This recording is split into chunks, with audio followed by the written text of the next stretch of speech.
Oh, hi, dear Professor Slovic. It would be one of my honor, to be honest, to just be in front of you in our workshop, Litchclub, of our Academy Literature Land.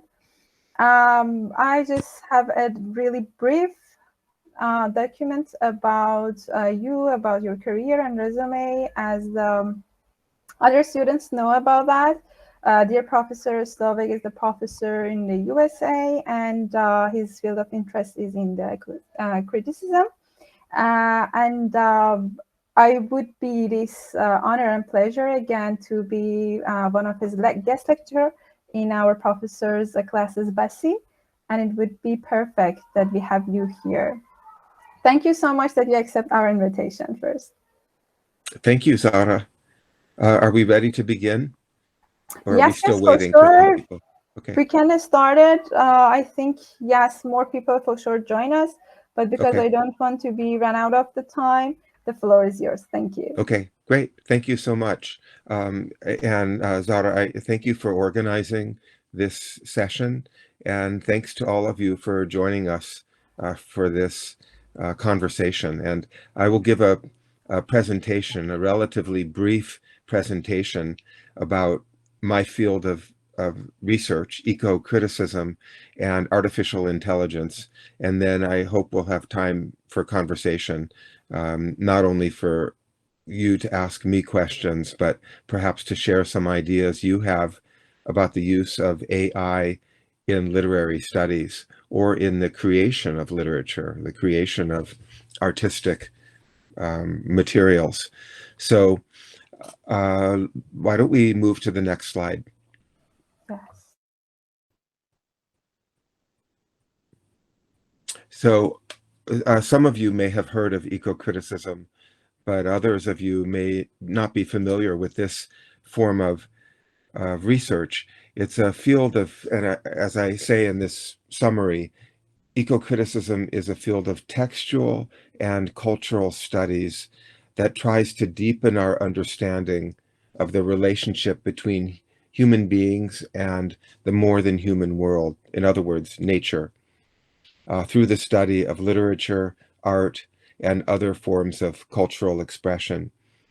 We can actually study any kind of cultural expression, even food, architecture, modes of transportation, material culture, in other words, as well as artistic culture, from an eco-critical point of view. I've been working in this field for a long time, since I was a PhD student, and for a long career of teaching at different American universities and other universities around the world. And until very recently, eco-criticism has been practiced by individual scholars like me and students and professors and others by ourselves, examining, interpreting, commenting on specific texts and speculating about the patterns of the language and the meanings or the implications of these works.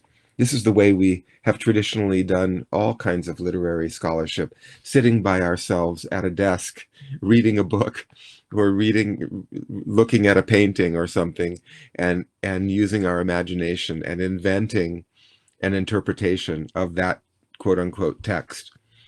But in the past few years, eco-criticism has begun to deal with, to reckon with the implications of artificial intelligence. And I'll just use the abbreviation AI in my talk. The implications of AI and its immense power to process information and language at high speeds, much faster than the human mind is capable of. And that's only one of the implications of AI. It's very fast, and it has access to a lot of material on the internet, which is both good and potentially bad. And also for certain kinds of research tasks, as I'll explain later, AI is very cheap. You don't have to spend a lot of money. You could, if we paid human beings to be research assistants and do some of our work with us, that we're not easily able to do ourselves, it would cost a lot of money and it would take time. But with certain AI platforms, we can do things cheaply and quickly and quite well. So at the beginning of my talk, let me say I'm not a specialist in AI. I use it and beginning to learn more and more about it, but I'm just like other people who are beginning to learn more and more about AI because I use digital technology. And I have recently been working with colleagues in other parts of the world to try to understand the implications of AI for my field. So in this talk, I'll summarize some of my thoughts about eco-criticism and AI, and this is based on an interview that a colleague of mine, Professor Zhang Lifu, from the Nanjing University of Aeronautics and Astronautics in China, a very active eco-critical scholar and a mentor to many Chinese graduate students. He conducted this interview with me in writing last month when I was in Venice, Italy, and when I met Zara at Ca' Foscari University in Italy, I was doing many other projects such as this interview with Professor Zhang. So I'll give some of my thoughts to you, and then I hope we can share some ideas through a discussion for the next part of this session. Could we have the next slide, Zara?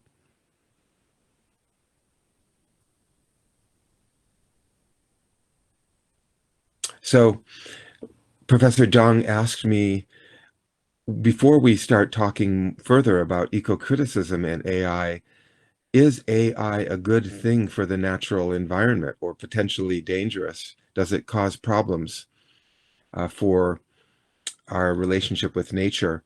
Because eco-critics tend to be concerned about ecological health and environmental protection. It's one of the reasons why we do a field like eco-criticism in the first place.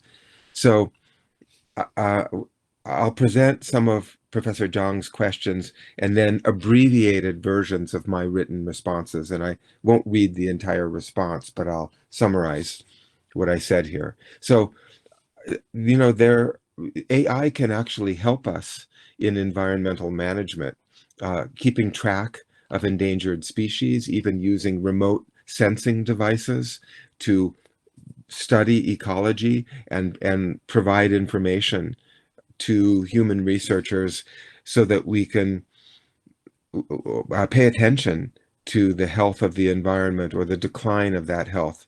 But also, one of the crucial concerns about AI is that it requires a huge amount of cloud storage to gather data and then manipulate that data.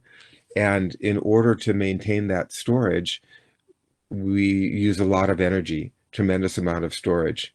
The cloud storage itself does not take, as most of you probably realize, does not happen in the clouds off of the planet. Cloud storage happens on the Earth. In fact, this is a photograph of a cloud storage facility in Oregon, where I live. I'm speaking to you from Eugene, Oregon, on the west coast of the United States, in the eastern desert of the state of Oregon, near a small town called Prineville. Many companies have used the open desert space to have their cloud storage facilities, and this has a genuine environmental impact, taking open land, desert land that wild animals use and that, you know, is part of the ecology of this place, and instead devoting that land to the so-called cloud storage needed for AI. So it has an actual ecological impact on the Earth. And it's important to recognize that at the beginning, if I'm going to call myself an environmental scholar who is interested in AI, I have to realize that the devices I'm using, the technologies I'm using, have a potentially damaging ecological impact. Next slide.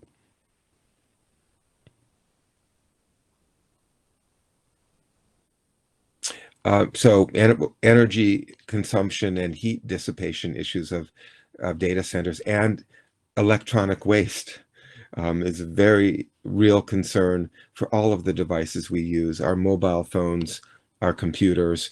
This is a digital trash heap. And we tend to externalize these ecological costs of the technologies that we use. Often, we give away, or we sell, or we just somehow put in the garbage our old devices that we don't want to use anymore, and we forget about them. They go somewhere. These physical machines go somewhere. Frequently, they're shipped to the developing world.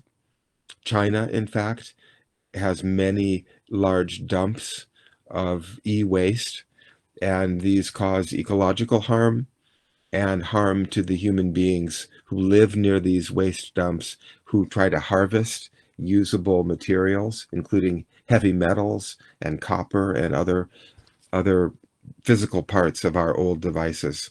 And I think we need to recognize this. Also, many of the devices we use in order to have access to AI require batteries. What are the ecological effects of making batteries with lithium and other minerals that have to be mined all around the planet? As I say here in my comment, I recently watched a documentary film by a colleague of mine, Emiliano Rodriguez Nush, from Argentina, who worked with the University of Southern California to make this film called Power in the Desert. Power in the Desert, about the social and ecological impacts of lithium mining, and and realizing that this is in the background of our use of AI, a material impact that is literally harming the world and human communities, so that we can have access to this powerful digital tool that we call AI. Next slide.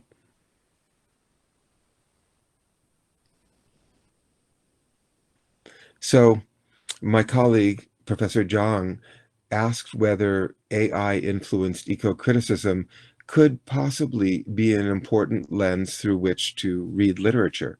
Could it be useful? Could it be interesting? So I think that our efforts to understand what AI is and what our relationship is to this evolving form of intelligence, I consider it a kind of technological intelligence. To me, it's a natural extension of eco-critical work on animality. What does it mean to be an animal? What kind of relationships do we have with other species? Maybe AI is like an animal species, similar to us in some ways and different in other ways. The two major paradigms for eco-critical research, as I see it, are place. How do we think about place? Our movement from place to place, our sense of place in places where we live or places where we visit, and then animality. What does it mean to be a human animal? And what are the implications of our relationships to other living species and technological species? So AI is different than other forms of intelligence because it's technological rather than biological. But I think you could argue that AI emerges from human-made technologies. So it's kind of like a type of human animality transplanted or changed, transmuted into the technological realm. There's something strangely human-like in our interactions with AI.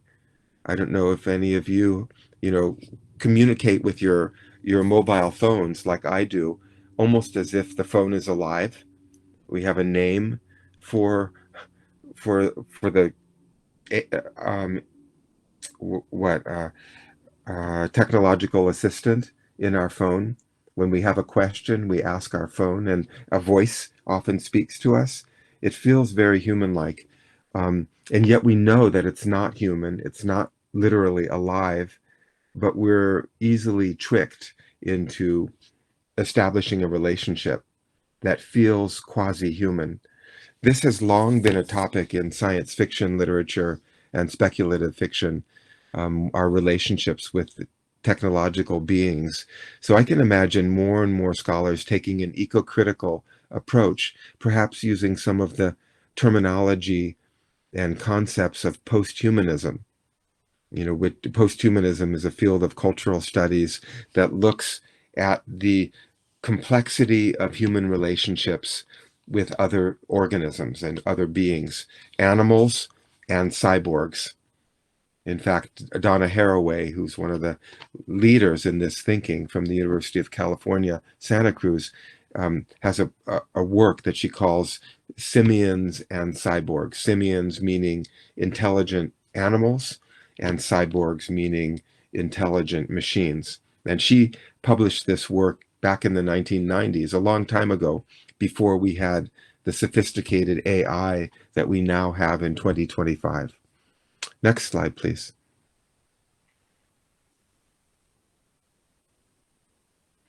So Professor Zhang said, as more and more AI elements appear in environmental narratives, how will these influence people's understanding of human relationships with the environment?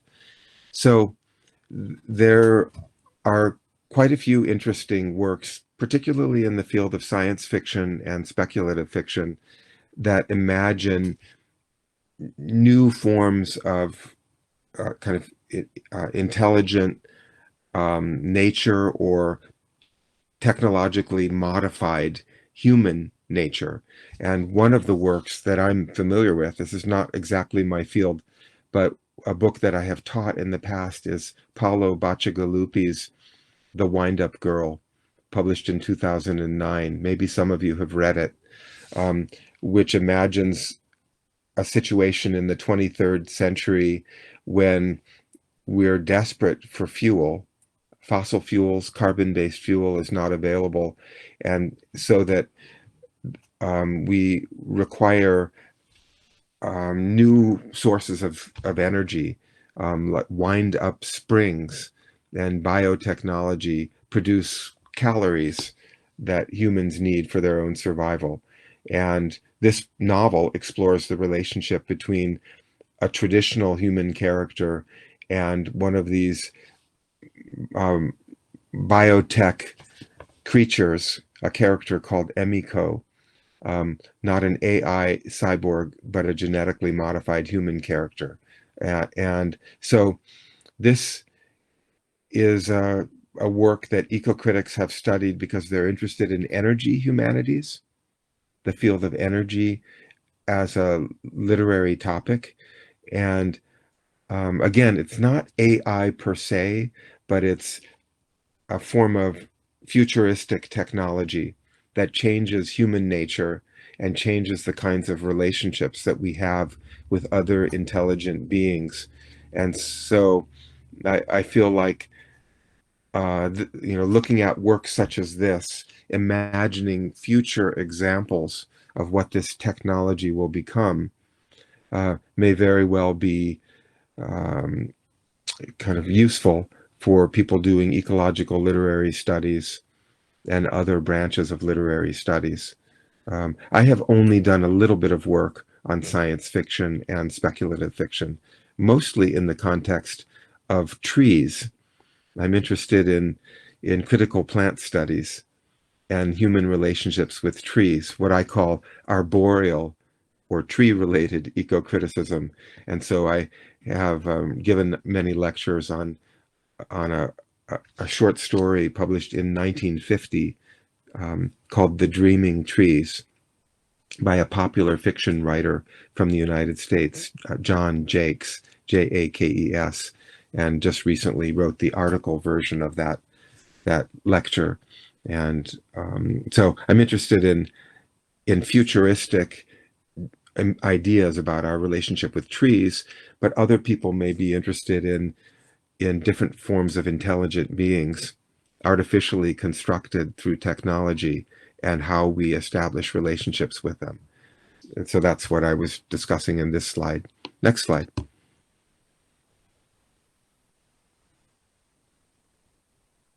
So, will AI change the language, the discourse of eco-criticism? And I am not really aware of any ways that AI is directly changing or updating the vocabulary of our field. But some people may be starting to use AI to actually generate scholarly writing and even some literary or artistic texts. It's very easy to do that. So I have colleagues I work with who are actively using AI platforms like ChatGPT. I tend not to use these myself, but I ask my colleagues to do things for me that I then use in my research. But my father, who's now 87 years old, is a very famous psychologist, a prominent psychologist studying risk perception and decision making. So he's 87, but he's a complete enthusiast for AI. And he's often working with huge amounts of data, working on very complicated research projects. And he has started asking ChatGPT to help him process, analyze, synthesize data, and then produce summaries of that data, which he then rewrites into his own articles. So he's very careful about his use of AI, but it's a slippery slope. It's seductive to use AI because it's so easy. Often we're working with a difficult text and we kind of have a faint idea what we might want to do, but we can't necessarily easily figure out what we want to say. It's so easy to feed our work, our draft of an article, or the original text that we're studying, or multiple texts, into something like ChatGPT and ask it to produce our manuscript for us. And it's dangerously seductive to do that and then have to have the self-control to say, okay, that's what AI produced. Now I need to take that and change it and make it my own. Especially if we're in a hurry, we have a deadline or something. And so this is where we enter the realm of AI ethics. What is proper? What is not proper? To me, it seems improper, not proper, to have AI technology doing our thinking and language producing for us. We still need to have control of that ourselves. So we need to figure out the proper, ethical, appropriate way to use this technology. It's available to us. It's powerful, and yet not to completely give up our control over our own work. Otherwise, we can't take credit for the work. And even now, if we use AI in certain ways, it seems important to acknowledge this. There are actually ways of having a footnote in a scholarly article that where you say, I used ChatGPT in these ways in this article. You formally, explicitly acknowledge it. But this is all a slight digression from the idea of changing the discourse, updating the discourse of eco-criticism. This could happen at some point in the future, but I don't think most of us are giving up our control over language so that AI is producing the language for us. Yet. Not yet. Next slide.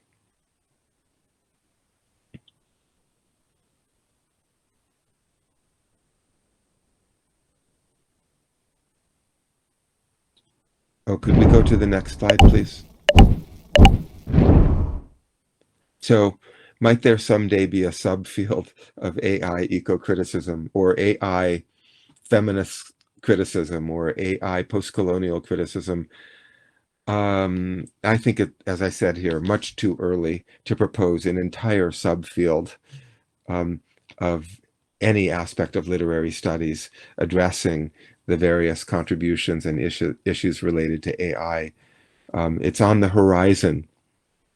Somewhere in the future, maybe we're just becoming aware of AI, and only I think some of us, not all of us, are actively using AI in our work, thinking about it.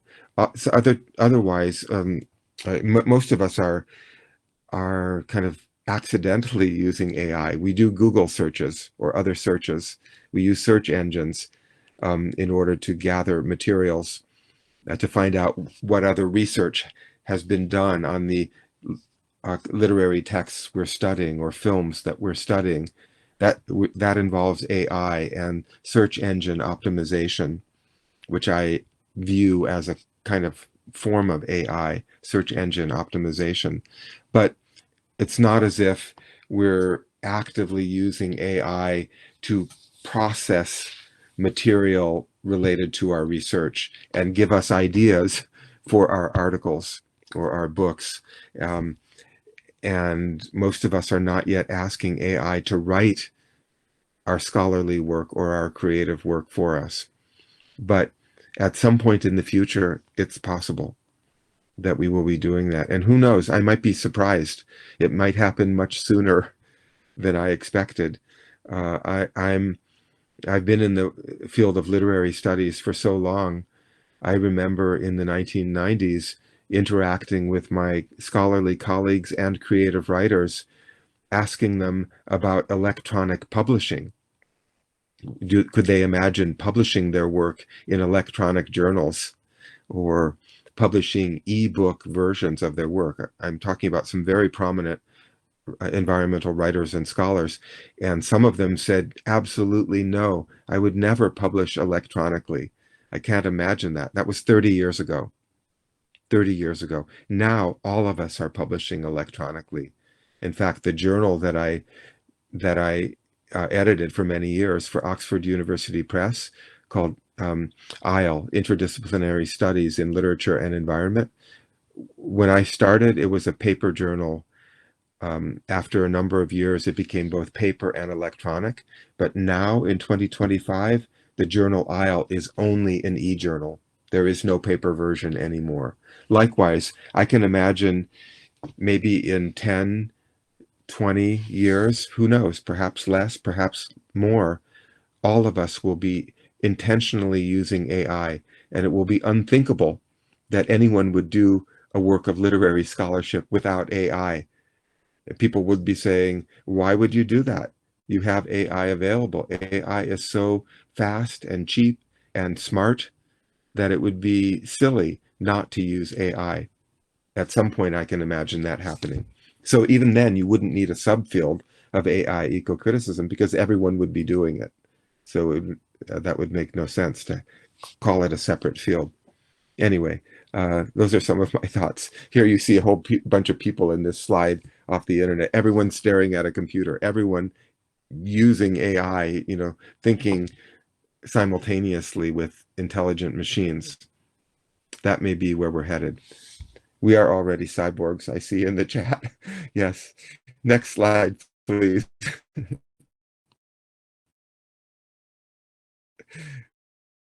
I'll try to finish this up fairly soon so that we can have a conversation. Could chat you empirical eco-criticism. So this is my colleague, Zhang-Li Fu, professor from Nanjing. And so actually, the work that I'm doing with colleagues from psychology and communication studies uses ChatGPT to rewrite well-known environmental texts in different ways, which we then use as experimental prompts for audiences. Doing online studies, surveys, we expose our research subjects, the people that we're working with anonymously. We give them different texts and ask them to answer questionnaires. And some of the texts that we're using are ChatGPT generated, because we find ChatGPT to be quick, flexible, eloquent, right, doing things in really beautiful, powerful ways, and inexpensive. So ChatGPT has been quite valuable for this type of empirical literary research, empirical eco-critical research. Next slide.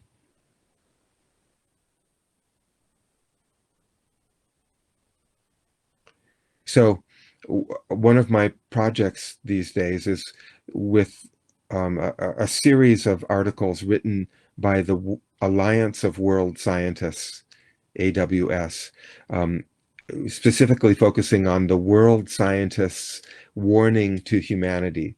And these are works written by a smaller group of leading environmental scientists, but often with signatures by thousands of scientists from around the world saying, we support this report.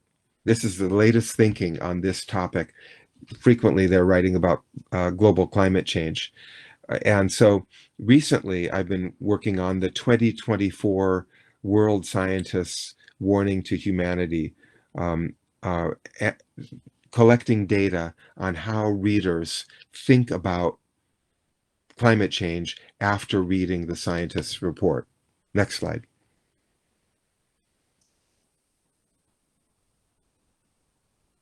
So I wrote an article in 2020 criticizing the world scientists' reports because I thought they were not well written.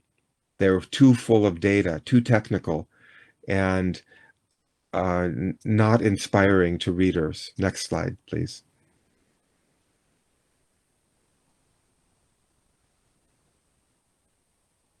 Here you see, I'm interested in how to make environmental writing more moving, more powerful, more poignant is the word I like to use for readers.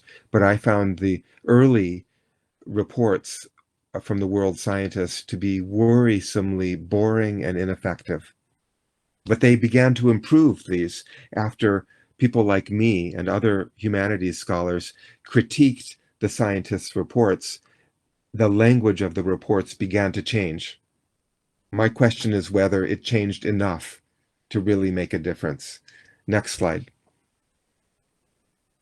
So I'm doing something called empirical eco-criticism. This is the cover of a 2023 book published by University of Minnesota Press, Empirical Eco-Criticism, Environmental Narratives for Social Change, edited by scholars from Austria, Poland, the Netherlands, and the United States.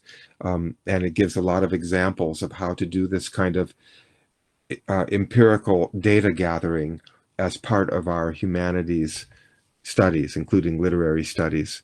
So I have an article in there with a colleague of mine, David Markowitz, a communication studies scholar.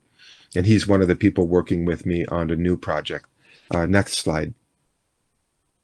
The new project involves an online survey using the Prolific platform to test human subjects with various conditions. We call them conditions. We have a control condition. We have a condition where we give subjects key parts of the World Scientist 2024 State of the Climate Report. And then we have other conditions where we have AI generated texts based upon the original scientist's report. In one of the conditions gives readers a sense that they have the power to make a difference. It changed the language to create a stronger sense of empowerment and efficacy for the readers. And then in one of the conditions takes the language of the scientists' reports and changes it to more journalistic style for a very general audience, simpler language, more makes it seem less technical. And then we use these various questionnaires to try to see how the readers felt after experiencing different texts. Next slide.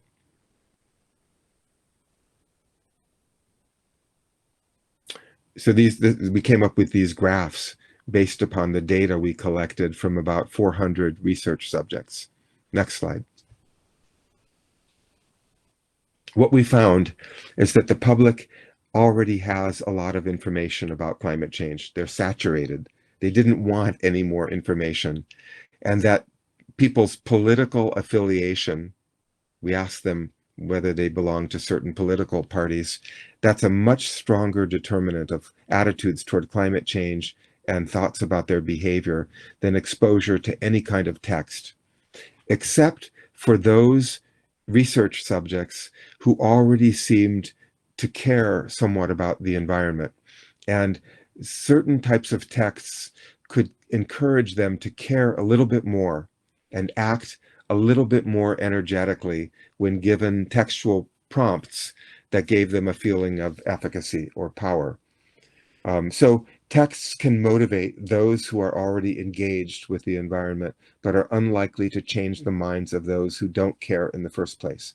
We did this research using AI. That's my point. We were able to create texts that were encouraging to people to care about the environment, to do a little bit more in their lifestyle, in their political behavior, and otherwise, in order to try to make a difference regarding global climate change. But this research would have been difficult to do without AI. It would have been much more expensive and much slower. Next slide.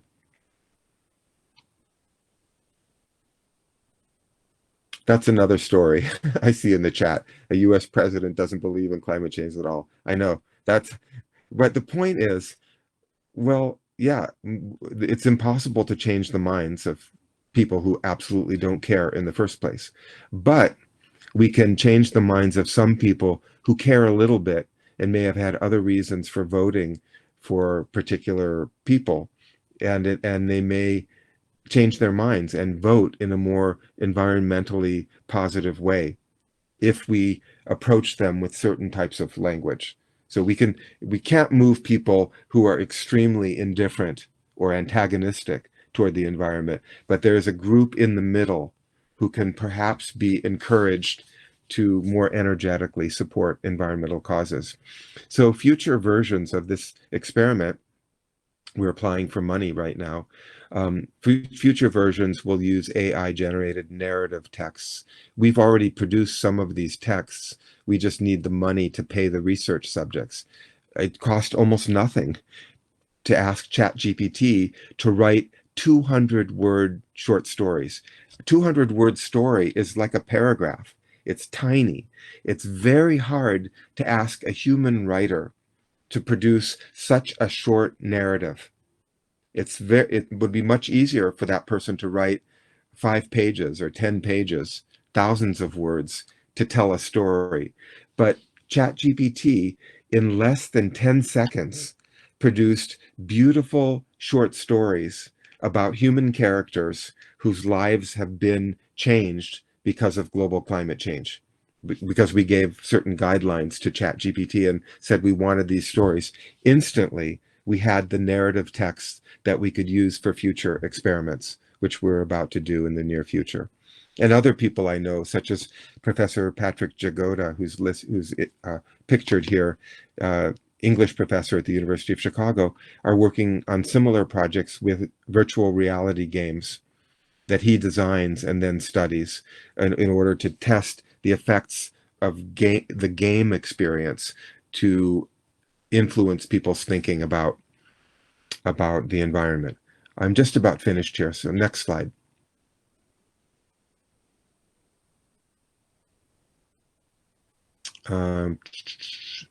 Actually, I want to, I think, move quickly to the end, so I don't need to go into these kinds of details. Let's do the next slide, please.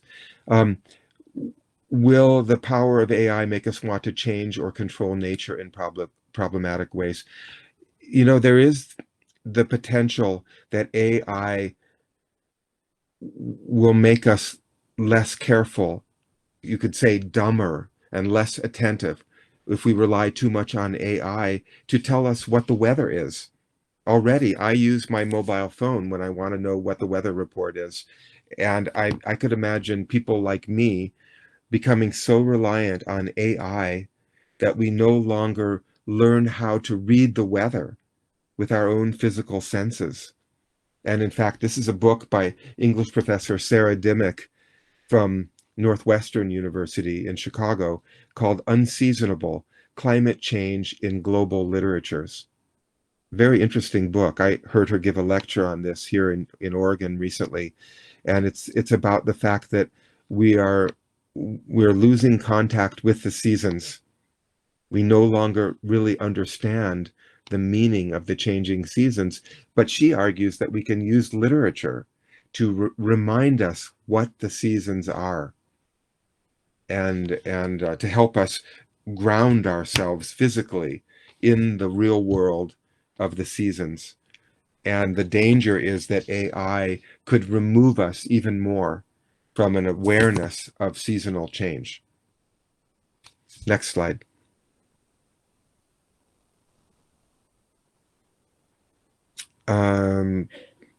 Let's go on to the next slide, please. So, how should we be taking AI ethics into our account in our work as literary scholars? This is a huge topic, and I'm just beginning to feel my way into this topic. I gave a lecture a few days ago on eco-criticism as crisis response. I talked a little bit about AI, and then at the end of my lecture, there was a very energetic discussion with colleagues who in many different countries who attended that lecture about the ethics of using AI. And people mentioned some things that I hadn't even thought about very much. I'm mostly interested in the possibility that we would not be legitimately doing our own work if we rely too much on AI. AI would be doing our work for us, and it would be like cheating. But other people were saying AI, like ChatGPT, when we ask it to write something, it is searching the internet far and wide for textual sources and then feeding these sources into the language that it gives us. And it's not giving credit to the sources that it finds on the internet. It's basically stealing and exploiting other people's ideas, other people's language in producing language for us. So there's a type of exploitation of other people's intellectual property that happens through ChatGPT and other AI sources. And it seems like a very complicated and worrisome thing, that related to intellectual property and the failure to acknowledge sources. Next slide. So these are some books that I am reading now because I'm trying to become wiser about, yeah, a type of plagiarism, Reza says. I agree. But a lot of it, it's one thing if you plagiarize a single source. ChatGPT might be plagiarizing numerous sources, little pieces of numerous sources, making it very difficult to figure out what the original sources were. So Mark Cockleberg's AI Ethics, MIT Press 2020. I also recently ordered Ethan Malick's Co-Intelligence, Living and Working with AI, which is, about the fact that AI is a presence in our lives. We live with it, we work with it. How can we do so wisely? And then I recently ordered Nayaranan and Karpoor's book, AI Snake Oil: What Artificial Intelligence Can Do, What It Can't, and How to Tell the Difference, Princeton University Press, 2024. So there are a lot of new books coming out helping us to understand the phenomenon of AI and think about it so that we can go into this experience with our eyes open, not simply blindly bumbling our way into the use of AI. I think I may have one more slide. So I feel that these thoughts that I'm sharing with you in June 2025 will soon seem naive and underdeveloped because this is such a rapidly changing field, and I'm a newcomer to it, at least as a conscious topic of discussion. We have all been using AI more or less consciously, mostly unconsciously, for years, but we're only beginning to actively, intentionally use it in academic situations. So Teachers and students, I believe, are finding AI to be especially complicated for both ethical and practical reasons. I had a long conversation with one of Zahra's classmates from in Venice after my recent lecture there, who was very worried about AI, not wanting to use AI because AI would prevent a student from developing scholarly skills. If you use it too much, you do not learn how to do research, how to write using your own mind. And so if your purpose as a student is to improve your abilities, then you don't want so much assistance that you fail to develop your skills. But I also see many of my colleagues enthusiastically using ChatGPT, and another one of my colleagues in Italy, she's in Italy right now, but also a professor in the United States, is using Perplexity, not ChatGPT, but she says for scholarly purposes, she recommends Perplexity, which is more directly useful for scholarly purposes. I think it is appropriate to use ChatGPT to generate textual prompts, as my colleagues and I are doing. It saves a huge amount of time and a huge amount of money. And in the humanities, research money is hard to find. It's hard to get a grant. We don't need huge grants, but we need small grants in order to do empirical research projects like what I'm trying to do, in order to improve communication about global climate change in a way that I will then give back to the scientists. I want to help the scientists communicate more effectively. So that's one of my goals. So by doing my discourse analysis of climate change communication, it's not merely a scholarly activity, not for my benefit. My goal is to come up with some advice to give back to the scientific communicators so that they can be as effective as possible, reaching the public and reaching decision makers. So now, in whatever remaining time we have, maybe at least 20, 25 minutes, maybe we can have some communication, some conversation about this. I see a lot of people are posting interesting things in the chat box. And Zahra, I don't know the best way to do this. Do you want to read from the chat? Do you want people to use their own voices? What do you recommend? Yes, first of all, thank you so much. It was really stunning and significant as we have this topic in the class. It's amazing. Yeah, for sure. I tried to read some of them, and also each one of you, if you want to turn on your mic, it would be perfect. Now, the first person we had, Vahid. Here we go. You're all ears. Can you receive me clearly? Yes. Yes. Professor, thank you so much. As someone who carries out research in the field of ecocriticism, it's very valuable for me that you have dedicated your time for us. I have one question, and I would very much like to know what you think about this. Generally, I've become with a concept or a particular term used frequently by Heidegger, and the term is Gestell, used frequently in Heidegger's writings. And this kind of denotes a sense of homelessness. It denotes alienation from nature. And Heidegger kind of warned human beings about the fact that the more we become dependent on technology, the more alienated we become from nature. And Jonathan Bate also reflected a similar view in Songs of the Earth. Now, this kind of poses a contradiction, a tension with AI itself. That, I myself, to exemplify this, I sometimes consciously take time to distance myself from technology, to take walks, to stand beneath trees, to just have this connection with nature.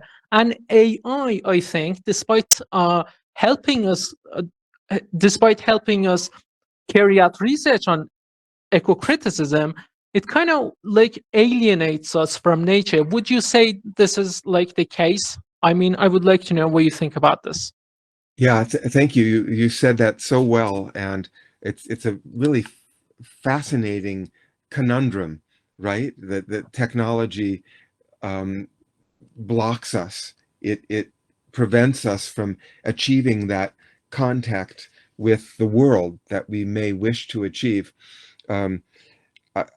I once wrote an article called Technologies of Contact for the journal Environmental Humanities, proposing that there are some technologies that block our contact and other technologies that facilitate our contact with the world. And I argued in that short article, I was writing about a poem by William Stafford titled "Maybe Alone on My Bicycle," which is a poem about riding a bicycle and experiencing the world, being in contact, noticing, and developing a deeper awareness of the living energy of the world by way of a healthy technology of contact. And I agree that certain technologies, such as digital technologies, may seem to interfere with our sense of contact. On the other hand, yesterday morning, I was sitting out in front of my house with my wife, who was using a bird identifying technology on her phone to listen to the bird song early in the morning and tell us what kinds of birds we were listening to. So she was using artificial intelligence on her phone to identify the birds that we didn't know, that we could hear bird song, but it's very hard for a human ear, especially one that's not educated about bird song, to recognize all of these birds. So in many ways, AI would distract us from the world, as in my example of knowing the seasons, by relying on a weather app in our phone rather than using our physical senses. But on the other hand, the same technology, in a sense, the mobile phone, using Merlin, the bird identification app from Cornell University, facilitates and invites deeper awareness of what's happening in the natural world around us. So I think we need to be judicious and careful about the positive or negative effects of these technologies.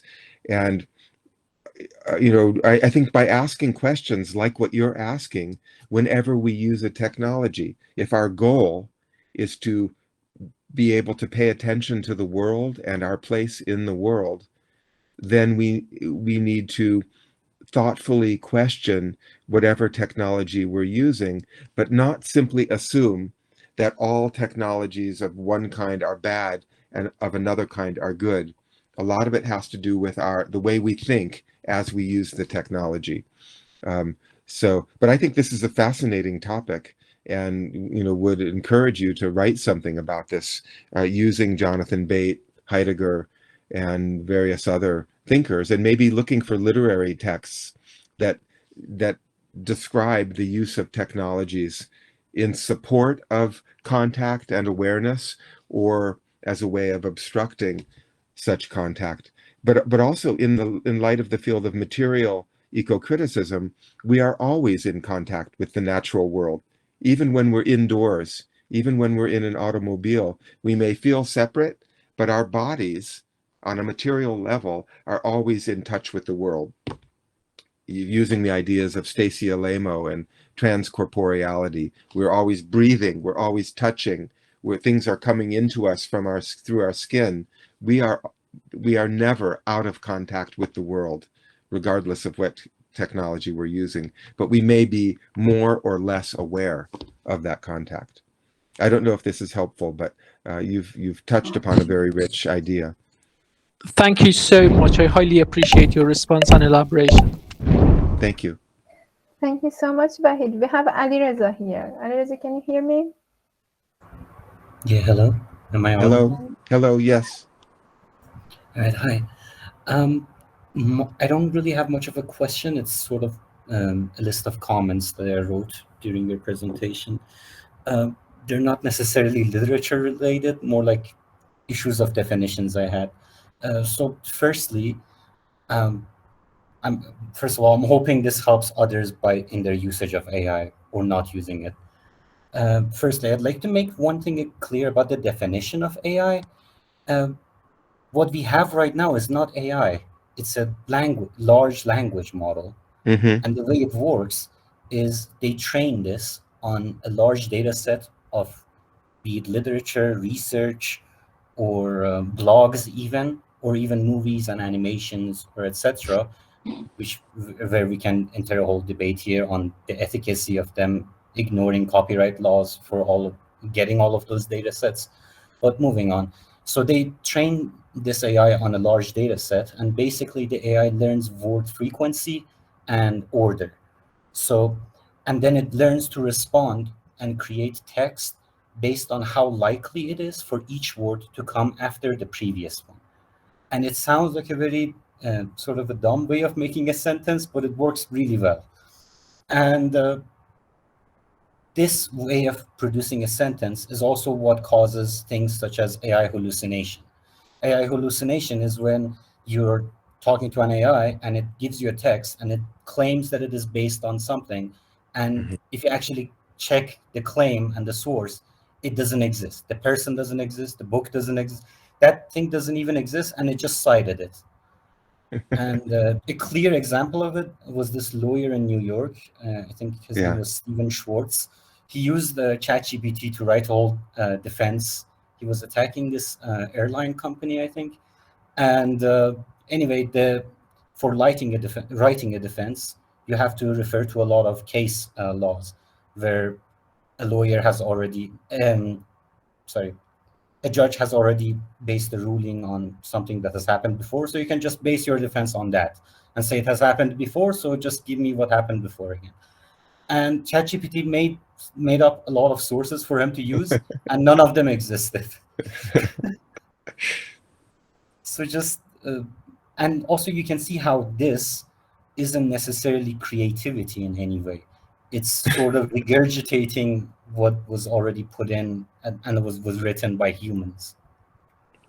Well, I would say that the hallucinations are creative if the digital technology invents court cases or literary citations.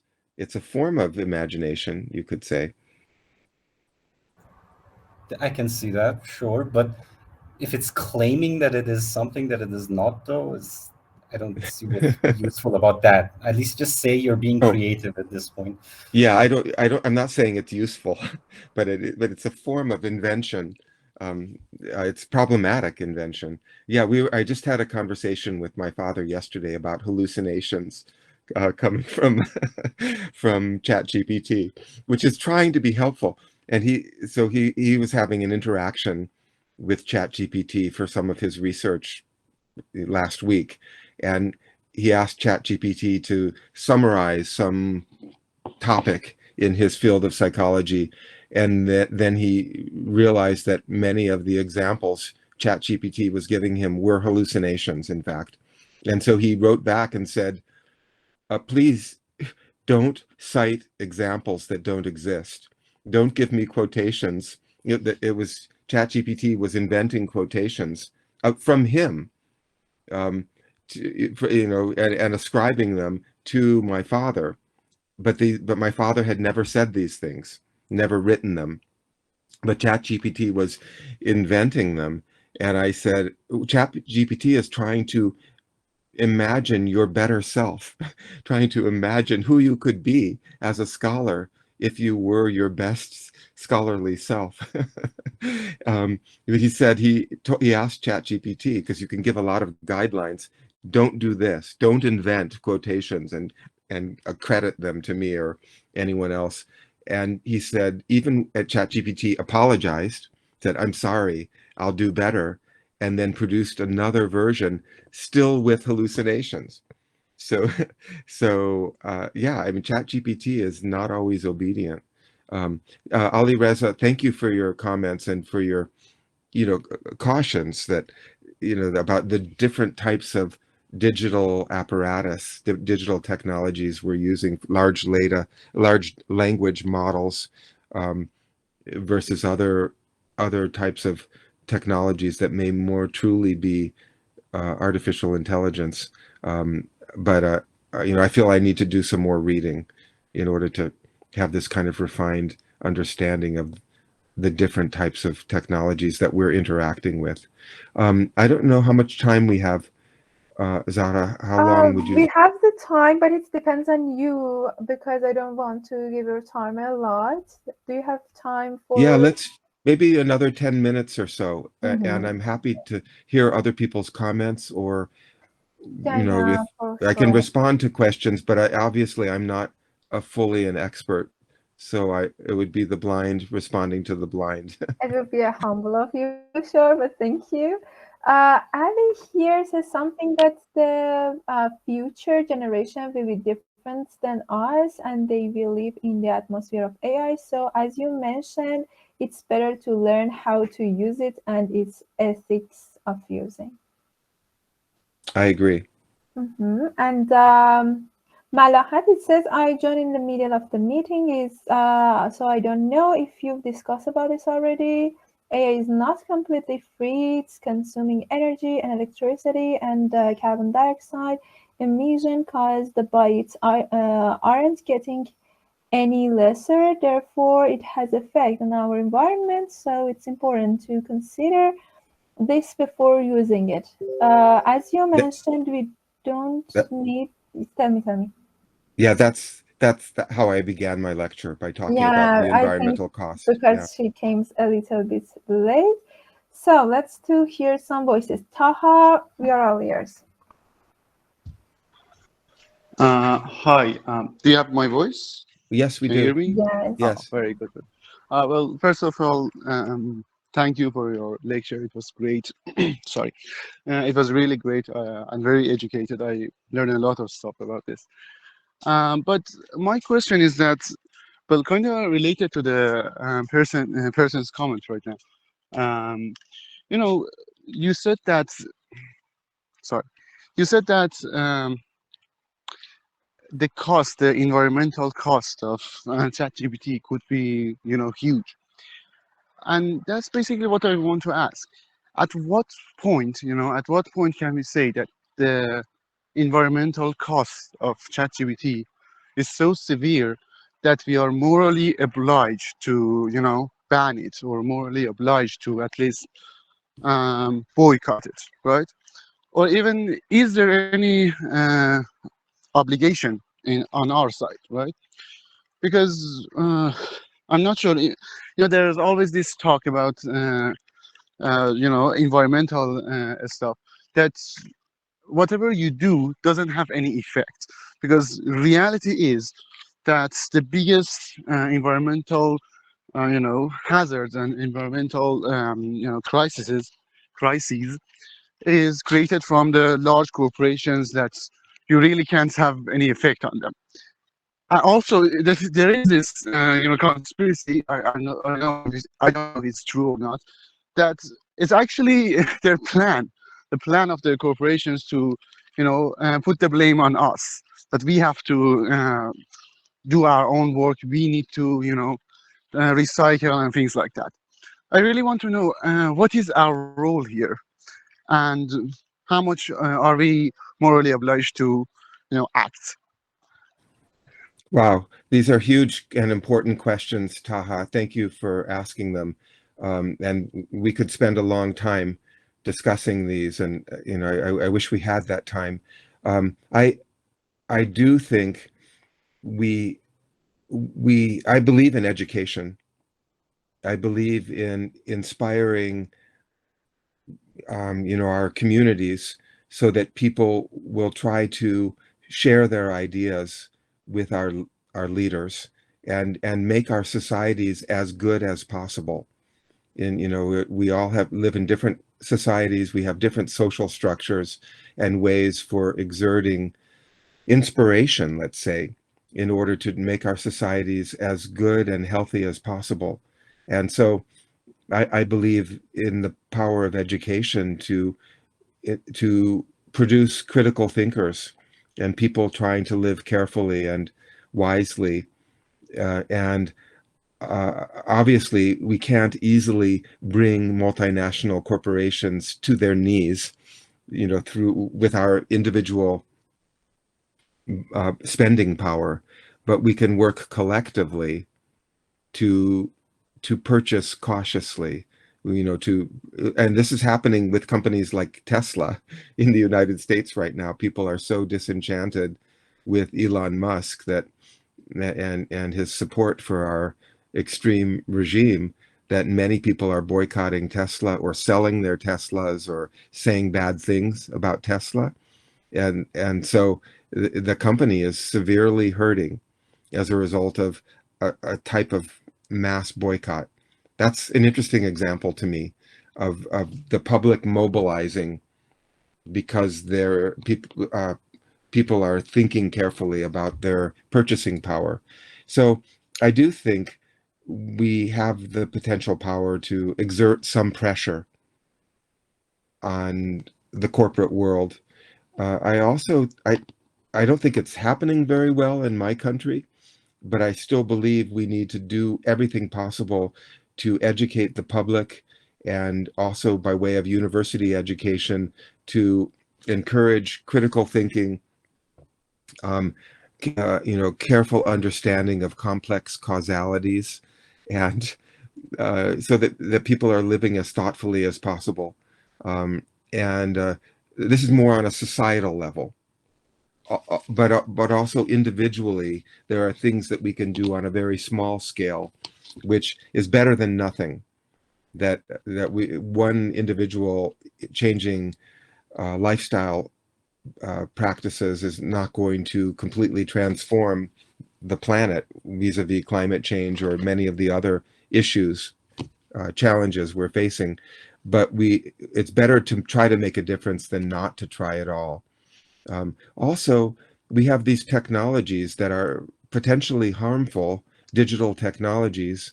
All of the computers that we're all using, or mobile phones, if some of you are on phones, are potentially dangerous. They have toxic materials in them. They will become e-waste eventually. And yet, here we are sharing ideas from across the planet by way of these technologies. And to me, this is a very positive and powerful thing to be part of a conversation like this one, and the many other similar conversations that are going on. This is what's the alternative? We all isolate ourselves and fail to communicate and get a sense of community like what we have right now on this call, which may be inspiring to us to do our work a little bit better. So I think the power of inspiration as a result of sharing ideas in this way may be a very positive outcome, despite the fact that we're using machines that are problematic in some ways. So anyway, I don't want to go on and on right now because I see that other hands are raised. So why don't we let some other people talk? Yes, it's okay. Thank you. By the way, Ali, let's go, but please be a little bit short. Hello there. Can you hear me? Yes. Yes. First of all, thank you for your wonderful lecture.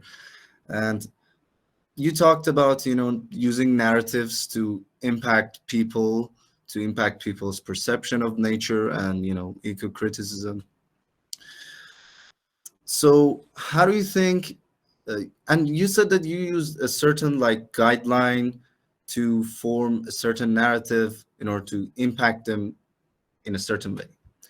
But how would you say different narratives that are created day by day by AI would impact people's perception of nature, these representations of nature that are in these narratives automatically? And plus that, we also have, nowadays we have, AI generated pictures, AI generated videos.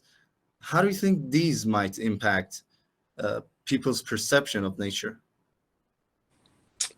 How are people receiving these images? Just through websites, or what are the mechanisms by which people receive the material? Let's say, for example, I myself use social media like Instagram, YouTube, and there's a lot of AI generated stuff, a lot of brain rot, and Yeah. it's just crazy how these things, you know, continue to grow more and more. But there's also sometimes representations of nature, maybe in the background, maybe somewhere that's. And how do you think these may impact, you know, people's perception of nature? And people would think, is there actually anything wrong with nature? Uh, is there nothing wrong with nature? Or let's say even we try to create something like a AI generated video to you know, influence people. So how do you think people would receive that? They'd say, okay, this is AI generated. This is totally crap. I wouldn't give any, yeah. Yeah. So Yeah. I think I understand where you're coming from now. And so I believe there probably needs to be what we would call a vetting process for information. And if you're just cruising through YouTube, you know, clicking on strange looking images and videos, the material may very well not have been vetted or evaluated very carefully, and you have to be skeptical. You have to be a critical consumer of that kind of information. It's a little bit different, I think, if you're receiving a message from the Alliance of World Scientists, which is a legitimate organization, and in various ways, it's clear that they are, you know, they have authenticity and authority to be offering perspectives about what's happening through the latest climate science or the latest science about extinction or biodiversity. So if you're going to a reliable source, you still want that source to be communicating as vividly and effectively as possible.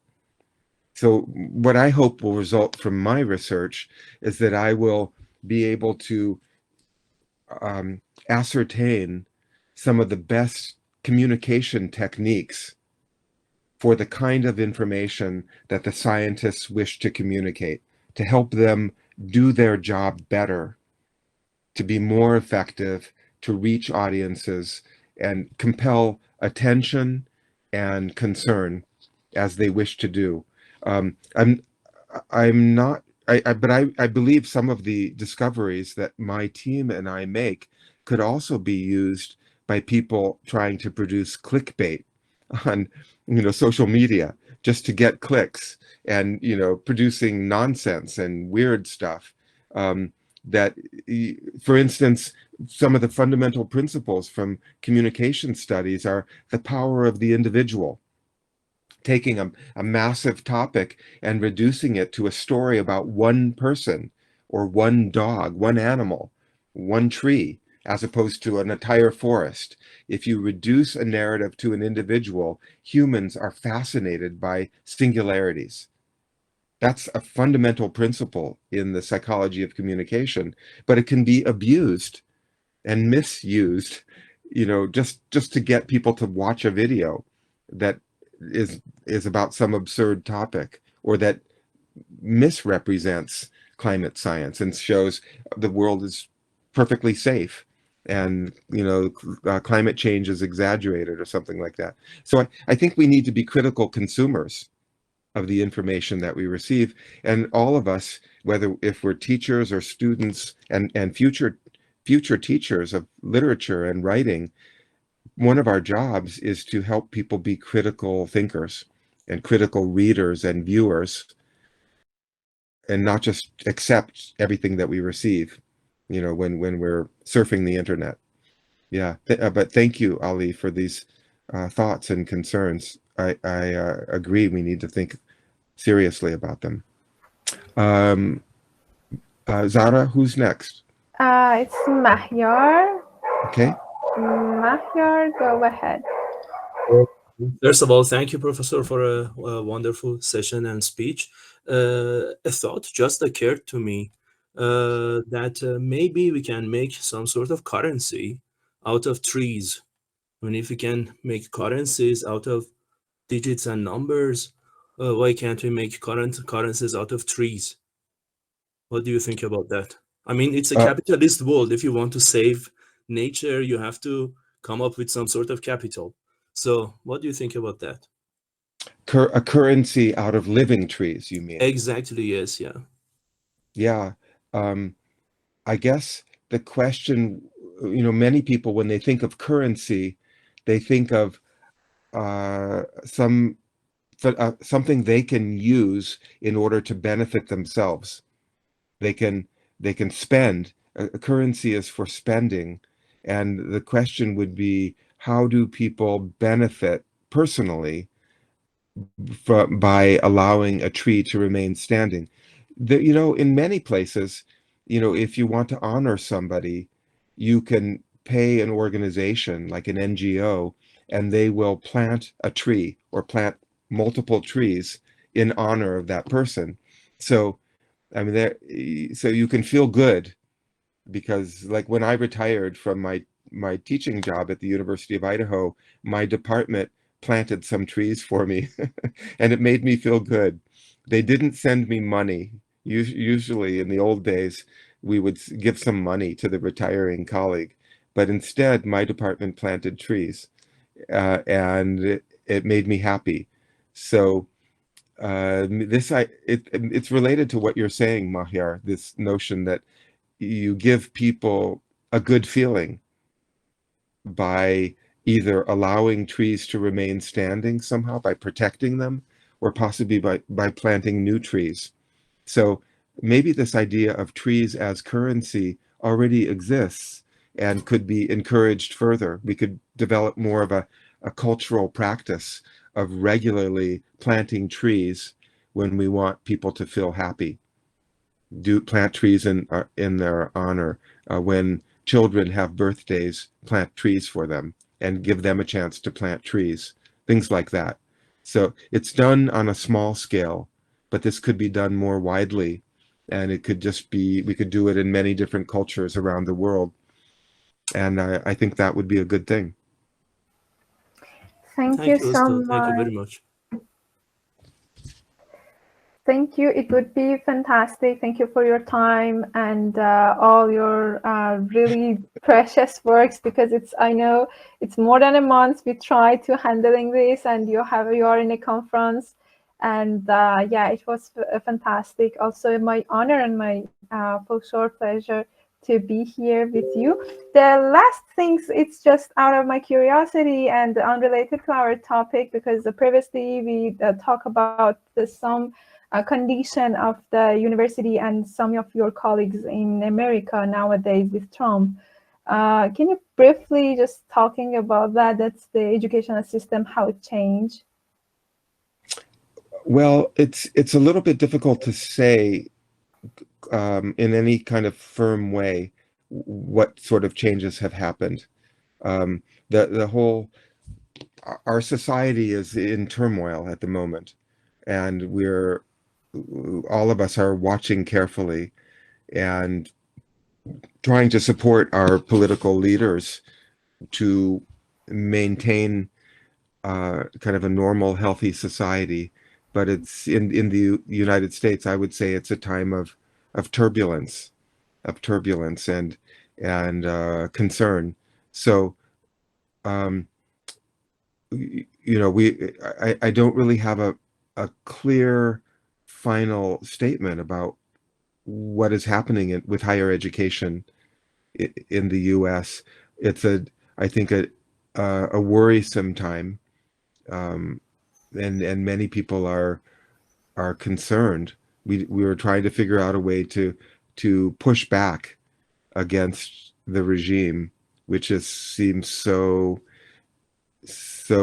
determined to interfere with the university system in the United States, which I know is of great importance to many students and colleagues in places like Iran. We have many Iranian students and many Chinese students and others. Yeah. So, we're in the midst of it. We're in the middle of the storm right now, and it's hard to give any firm word.